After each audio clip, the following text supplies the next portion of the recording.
est-ce que vous pouvez accepter de vous présenter aux lecteurs et téléspectateurs de guinématin.com?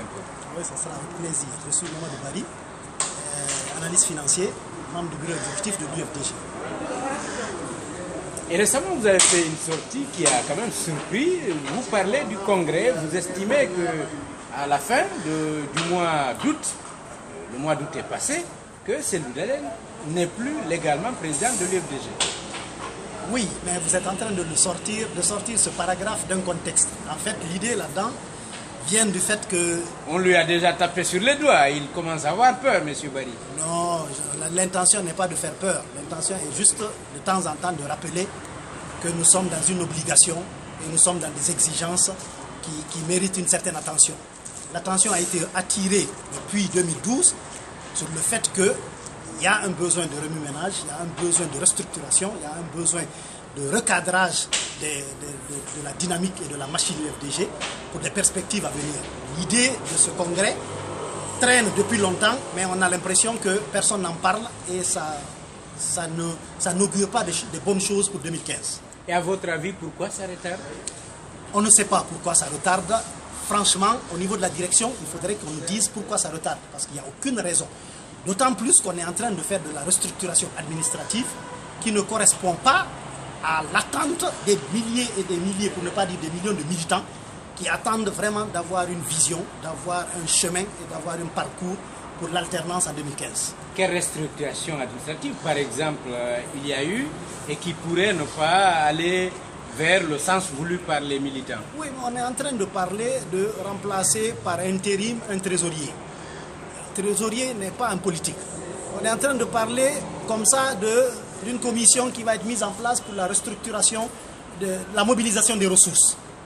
On est en train de parler d'une commission communication, certes, mais avec une certaine bureaucratie. Et on se retrouve avec des individus qui sont là et qui ne sont pas politiques. Et voilà vraiment toute la difficulté. Là, on est en train de parler de rénovation des équipements de l'UFDG, mais le militant à la base, il cherche à savoir comment se référer, comment se restructurer, comment à la base il peut travailler, comment il peut être utile à la base. Nous avons le recensement qui est là, personne n'en parle. Nous avons cette conception de la politique, nous avons cette machine, on est en train de changer de chef de quartier. Et l'UFDG en face n'est pas là pour combattre et pour voir comment réellement résister au communal qui arrive pour la préparation des législatives et des présidentielles qui arrivent. Toute la difficulté est à ce niveau-là parce que ça pose problème. Au fait, Alpha est en train de s'occuper des chefs de quartier. On se dit, mais pourquoi Alpha est en train de s'occuper des chefs de quartier alors que Alpha sait que la base de son pouvoir, c'est au niveau des quartiers. Il faudrait que l'UFDG le comprenne et il faudrait que l'UFDG mette les machines. Il y a des talents qui sont là et on attend que l'UFDG mette ces talents au travail. À votre avis, pourquoi justement le congrès n'est pas tenu? Pourquoi ça retarde?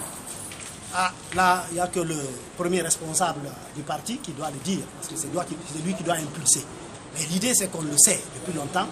En 2009, il y a eu le congrès. En 2014, il devrait y avoir le congrès. Donc, depuis le début de l'année, on est en train de faire des restructurations au niveau de la base, mais ça doit faire un programme, impliquer les membres du bureau exécutif, impliquer toute la direction, impliquer les responsables à tous les niveaux, pour qu'il y ait une machine qui soit mise en place pour les congrès, pour l'installation des structures à la base, pour que, crescendo, on monte en puissance et qu'en août, qu'on finisse les instances. On a un comité national des jeunes à installer, on a un comité national des femmes à installer, mais là, tout le monde est perdu. Et conséquence, avec Ebola qui est arrivé, on se retrouve dans une situation où tous les états-majors font leur assemblée générale. À l'UFDG, on ne fait plus d'assemblée générale. Les députés sont de leur côté, la direction est de l'autre, le président avec sa délégation est en tournée, les militants sont perdus. Alors ils viennent ici les week-ends, les samedis, pour savoir un peu quelles informations ils peuvent avoir. Et la direction est incapable de donner des informations et donner des orientations sur ce qui doit se faire dans le quartier. Pendant ce temps, le RPG est en train de faire ce qu'il veut dans le quartier et l'UFDG n'est pas là pour résister. Toute cette machine-là constitue un frein au développement et à la préparation de l'UFDG pour les perspectives à venir. Et que font ceux qui viennent? Aujourd'hui, on n'est pas un week-end, hein, on est mardi 2 mai, 2 septembre 2014. Qu'est-ce que les gens font ici quand ils viennent au siège de l'UFDG? En principe, les responsables déjà ne viennent pas. Les responsables ne viennent pas, ça déjà pose problème. Et vous qui êtes là, parce qu'il y a quand même un nombre oui, qu'on a trouvé. Moi je viens là échanger un peu avec les jeunes. Samedi j'étais là pour dire qu'on va essayer de voir dans quelle mesure chaque samedi on va se retrouver, échanger petit à petit, qui passe l'information et que quand la direction verra qu'il y a des gens qui arrivent au fur et à mesure, ils vont être obligés de reprendre l'Assemblée générale. Parce qu'il faut qu'on reprenne les Assemblées générales pour au moins donner des informations et donner des directives aux responsables et aux militants pour savoir comment est-ce qu'il faut gérer. Le pouvoir de Alpha est carrément dans la rue. Monsieur Barry, ce n'est pas parce que le RPG tient ses assemblées généraux que l'IFDG aussi va tenir ses assemblées généraux. Il y a ses assemblées générales plutôt. Oui. Et vous savez bien qu'il y a des risques de contamination quand les personnes se... Oui, on est d'accord. Oui. On est d'accord. Mais l'idée là-dedans, c'est qu'il faut que les militants le comprennent. Il faut une première, au moins, assemblée générale pour permettre aux militants de comprendre quels sont ces effets. Aujourd'hui, une bonne partie des militants estiment que c'est le pouvoir qui a interdit à l'UFDG de tenir ses assemblées générales. Alors les militants disent pourquoi eux ils tiennent leur assemblée générale et ils nous empêchent nous de tenir, alors que c'est la direction de l'UFDG qui a décidé de suspendre eu égard à cette épidémie. On est d'accord. Mais moi j'aimerais bien qu'on me dise c'est pour combien de temps. Si l'OMS dit que l'affaire d'Ebola c'est entre 6 et 9 mois, entre 6 et 9 mois on est déjà au premier trimestre de 2015. Dans ce cas, qu'est-ce qu'on a à préparer pour 2015? Les élections arrivent en 2015. Alors quel temps on aura pour préparer la machine? Sans parler des communales et communautaires. Donc on ne peut pas se permettre le luxe de dire à cause de Ebola on ne se voit plus. Si les gens doivent mourir pour Ebola, ils vont mourir pour Ebola. Mais il faut qu'on se retrouve, il faut que les militants aient une orientation, il faut que les militants sachent à quel sens se vouer pour préparer à remplacer Alpha Condé. On est en train de parler de maladie, là il se promène, mais mois pour mois, Alpha Condé est fini. Le pouvoir de Alpha Condé est fini. Il faudrait que l'UFDG soit là. Mais comme sur une quelle alternative. base Alpha Condé continue à gouverner? Sur quelle base vous pouvez vous savez, les 5 dernières années de Lansana Conté, il était au pouvoir aussi, mais le pouvoir était fini. Le pouvoir de Alpha Condé est fini. Je le dis au sein de mon siège. Et bien sûr que vous le dites puisque vous êtes là. Mais quels sont les éléments de preuve? Les éléments de preuve sont à tous les niveaux. Nous avons la situation économique qui est dramatique. Nous avons des miniers qui sont en train de se chercher. Nous avons eu à l'époque le forum de Dubaï. On a vu l'argent maintenant qui part du côté de Dubaï. Maintenant on comprend c'est quoi le forum économique à Dubaï. On comprend maintenant pourquoi il y a eu ça à Dubaï. Les gens se demandaient pourquoi. Il y a Ebola qui arrive. Impossible de gérer Ebola de façon consciente, de façon responsable. Nous nous retrouvons dans une situation où, franchement, cette maladie arrive. Et là, on sait qu'il est malade. On ne souhaite pas la mort de quelqu'un. Mais la fin politique de Alpha est là. Il a fait quand même hier un parcours de 15 km. Et on a quand même vu Seloudalen sortir, mais jamais le voir sur le terrain marcher. C'est sur ses véhicules, il ne marche pas. Alpha l'a fait. Oui, mais Seloudalen n'a pas besoin de montrer que, et en âge, et en corpulence, et en poigne, Seloudalen tient plus qu'Alpha Condé. Alpha Condé revient. Mais qu'est-ce qui prouve cela? Parce que Seloudalen n'a pas besoin de marcher pour prouver qu'il est en pleine forme. C'est Alpha qui a besoin de prouver. Mais il a souvent dit qu'il est malade, c'est lui. C'est surtout celui qui dit qu'il est diabétique, qu'il est malade. Oui, mais le diabète, ce n'est pas une maladie aujourd'hui. Mais c'est lui qui le dit. Tous les Guinéens. Oui, mais ça, on ne dit pas le contraire. Il est le seul à revendiquer devant les médias qu'il est malade. Oui, mais Alpha n'a qu'à revendiquer ce qu'il a.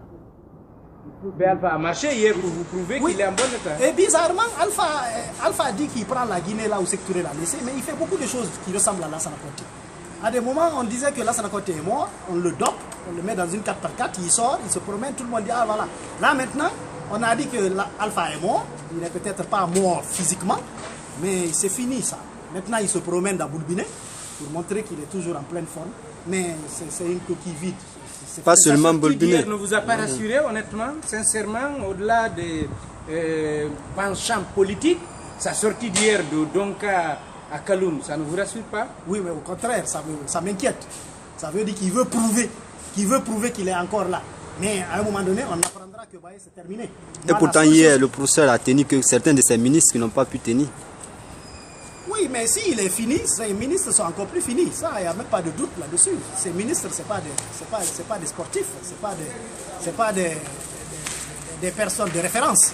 Donc Alpha est aussi Koyo que ses ministres. Ça, c'est du fait. Mais, encore une fois, l'ère Alpha Condé est finie. À quel poste on peut s'attendre à voir M. Barry après le congrès? Non, la question n'est pas de se concentrer sur M. Barry. L'objectif, c'est que la machine soit mise en place. Une fois que la machine est mise en place, M. Barry trouvera son chemin. Et qu'est-ce que vous attendez concrètement du congrès? Qu'est-ce que le congrès va donner de nouveau? Le congrès va donner quelque chose de nouveau parce qu'il y a une nouvelle impulsion. Le congrès, tant au niveau de la restructuration du parti, le congrès devrait être en mesure de poser des questions. Des vraies questions sur la base, par exemple, du projet de société. Nous avions un projet de société pour 2010.